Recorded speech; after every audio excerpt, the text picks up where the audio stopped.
Hello கண்டிங் channel people, biryani man அப்படின்ற YouTube சேனலில் நடத்திட்டு வந்துட்டு இருக்கவர் தான் அபிஷேக் ராபி. ரீசெண்டாக ஏ2டி, இர்ஃபான், டெய்லர் அக்கா அப்படின்னு சொல்லி உங்கள் எல்லாருக்குள்ளேயுமே நடந்த ஒரு சில சண்டையினால் நம்மளோட பிரியாணி மேன் அவர்கள் ரீசெண்டாக என்ன பண்ணார் அப்படின்னா லைவ்லேயே சூசைட் அட்டம் அப்படின்றத ட்ரை பண்ண ஆரம்பிச்சிட்டாரு. இப்போ அவரை என்ன பண்ணியிருக்காங்க அப்படின்னா, சென்னையில் ஒரு பெண் ஒருத்தங்க சைபர் கிரைமில் போய் போலீஸில் கம்ப்ளைண்ட் கொடுத்ததுனால இப்போ ராபி, அதாவது பிரியாணி மேன் சேனலோட ஓனரை இப்போ அரெஸ்ட் பண்ணியிருக்காங்க அப்படின்னு சொல்லி ஒரு சில மெடிக்கல் ரிப்போர்ட்ஸ் வந்து சோஷியல் மீடியாவில் வளம் வந்துகிட்டு இருக்கு. அது என்ன அப்படின்ற சொல்கிறேன் வாங்க. என்ன ஆச்சு அப்படின்னு பார்த்தீங்கன்னா, சென்னை சைபர் கிரைமில் ஒரு பெண் ஒருத்தாங்க இந்த மாதிரி பெண் வன்கொடுமை சட்டத்தின் கீழ் வந்து ராபி நிறைய விஷயத்துல செஞ்சுருக்காரு அப்படின்னு சொல்லி பிரியாணி மேன் மேலே கேஸ் கொடுத்துருந்தாங்க. ஸோ அந்த வகையில் இப்போ என்ன நடந்துச்சு அப்படின்னு பார்த்தீங்கன்னா, சைபர் கிரைம் போலீஸார் இப்போ அவரை கைது பண்ணியிருக்காங்க. இது இன்னும் அஃபிஷியலாக வந்து கன்ஃபார்ம் ஆகலை அப்படின்னா கூட பிரியாணி மேன் சைட்லேருந்து இன்னும் எந்த ஒரு விஷயத்தையுமே இன்னொன்று சொல்லாமல் தான் இருக்காங்க. நியூஸ் மீடியாலையும் இதை வந்து ரிப்போர்ட் பண்ணாமல் தான் இருக்காங்க.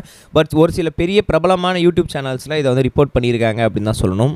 பிரியாணி மேன் கைதாயிருக்காரு அப்படின்னு சொல்லி எப்படி உறுதி பண்ணியிருக்காங்க அப்படின்னு பார்த்தீங்கன்னா, அரெஸ்ட் பண்ணுறதுக்கு முன்னாடியே வந்து மெடிக்கல் செக்அப் அப்படின்றத கன்ஃபார்ம் வந்து எடுத்திருப்பாங்க. ஏன் அப்படின்னு கேட்டிங்கன்னா, அவர் மென்டலி ஸ்டேபிளாக இருக்காரா, அவரால் வந்து எல்லா விஷயத்தையும் ஹேண்டில் பண்ண முடியுதா அப்படின்னு சொல்லி எல்லா விஷயத்தையுமே வந்து மெடிக்கல் ரிப்போர்ட்டாக எடுத்திருப்பாங்க. ஸோ அந்த மெடிக்கல் ரிப்போர்ட்டில் நம்மளோட பிரியாணி மேனோட பேர் ரிப்போர்ட் ஆகிருக்கு, அவரோட எல்லா ஐடென்டிஃபிகேஷனுமே ரிப்போர்ட் ஆகிருக்கு. ஸோ அதை பொறுத்த வரைக்குமே இப்போ வந்து கன்ஃபார்ம் பண்ணியிருக்காங்க. எஸ், இப்போ நம்ம பிரியாணி மேனை வந்து அரெஸ்ட் பண்ணப்பட்டிருக்காங்க, சைபர் கிரைம் போலீஸாரால் அப்படின்றது கண்டெடுக்கப்பட்டிருக்கு அப்படின்னு தான் சொல்லணும். இந்த பிரச்சனைகள் எல்லாமே ஸ்டார்ட் ஆனது அப்படின்றது பிரியாணி மேனால தான். ஏன் அப்படின்னு பார்த்தீங்கன்னா, கிட்டத்தட்ட வந்து பழைய பிரச்சனைகள் அப்படின்றத இருந்துட்டு இருந்த நிலையில் அது எல்லாத்தையுமே வந்து ஓப்பனாக வந்து பேச ஆரம்பித்தார். பட் இப்போ என்ன நடந்திருக்கு அப்படின்னு பார்த்தீங்கன்னா, ரீசெண்டாக வந்து ஒரு பெண் ஒருத்தங்க கொடுத்த ஒரு சில பிரச்சனையினால தான் வந்து இது வந்து ப்ராப்ளமாக வந்து கிரியேட் ஆக ஸ்டார்ட் ஆகிருக்கு அப்படின்னு தான் சொல்லணும். பட் நிறைய பேர் இப்போ கமெண்ட் செக்ஷன்ஸ் கீழே வந்து என்ன சொல்லிட்டு இருக்காங்க அப்படின்னா, அவர் வந்து தப்பே பண்ணியிருந்தாலுமே இப்போ அவர் அரெஸ்ட் பண்ண வேண்டிய அவசியங்கள் இருக்காது அப்படின்னு தான் நினைக்கிறோம். ஏன் அப்படின்னா, அவர் ஆல்ரெடி வந்து சூசைட் அட்டம்ப்ட் பண்ணி மென்டலி அன்ஸ்டேபிளாக இருந்துகிட்டு இருக்காரு. ஸோ அந்த வகையில் இப்போ மேலும் மேலும் அவருக்கு ப்ரெஷர் கொடுக்கும் பட்சத்தில் இது ஒரு பெரிய ப்ராப்ளமாக வந்து எதனா முடிஞ்சிருமோ அப்படின்ற ஒரு பயம் இருந்துகிட்டே இருக்குது. ஸோ அதனால் வந்து அவர் கண்டிப்பாக இப்போ வந்து மென்டலி ஸ்டேபிள் ஆனதுக்கப்புறம் அவர் அரெஸ்ட் பண்ணுறது அப்படின்றது பெட்டர் சுச்சுவேஷனாக இருக்கும் அப்படின்ற மாதிரி நிறைய பேர் சொல்லிட்டு இருக்காங்க. ஸோ உங்களோட கருத்து என்ன அப்படின்றத மறக்காம கமெண்ட் செக்ஷனில் பதிவு பண்ணிட்டு போங்க. ரெண்டாவது ஒரு முக்கியமான விஷயம் என்ன அப்படின்னு பார்த்தீங்கன்னா, அமரன் மூவி. எஸ், கிட்டத்தட்ட வந்து பூஜை போட்டதுலேருந்தே படம் வந்து பயங்கர விறுவிறுப்பாக நடந்துக்கிட்டே இருந்திருக்கு. இப்போ கேட்டால் ஷூட்டிங்கே முடிச்சுட்டாங்க, போஸ்ட் ப்ரொடக்ஷன் ஆரம்பிச்சிருக்காங்க அப்படின்ற மாதிரியும் சொல்லிட்டாங்க.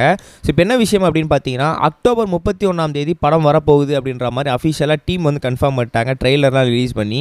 ஸோ இதை பார்க்கும்போதே படம் வந்து ரொம்ப குயிக்காக வந்து முடிச்ச மாதிரியும் ஒரு ஃபீல் இருந்துகிட்டு இருக்கு அப்படின்னு தான் சொல்லணும். ஸோ அந்த வரிசையில் இந்த படத்தை வந்து முழுக்க வந்து எப்படி எடுத்திருந்தாங்க அப்படின்னா, கேப்டன் முகுந்த் வரதராஜனோட ரியலான கதையை தான் இதை வந்து எடுத்திருந்தாங்க. இப்போ அப்படி இருக்கும்போது இந்த பட ஷூட்டிங் எல்லாமே முடிஞ்சிருந்தனால நம்மளுடைய கமல்ஹாசன் சார் இருக்கார் இல்லையா, ஸோ அவர் என்ன பண்ணியிருக்காரு, ராஜ்கமல் ப்ரொடக்ஷன் ஹவுஸ் மூலமாக வந்து நம்மளோட கேப்டன் அவர்களுக்கு, அதாவது கேப்டன் முகுந்தன் அவர்களுக்கு என்ன பண்ணியிருக்காரு அப்படின்னு பார்த்தீங்கன்னா, ஒரு பெரிய தொகையை அவங்க குடும்பத்துக்காக கொடுத்துருக்காராம். நம்ம நெக்ஸ்ட் வீடியோ சொல்லுங்கள் கைஸ், பபை.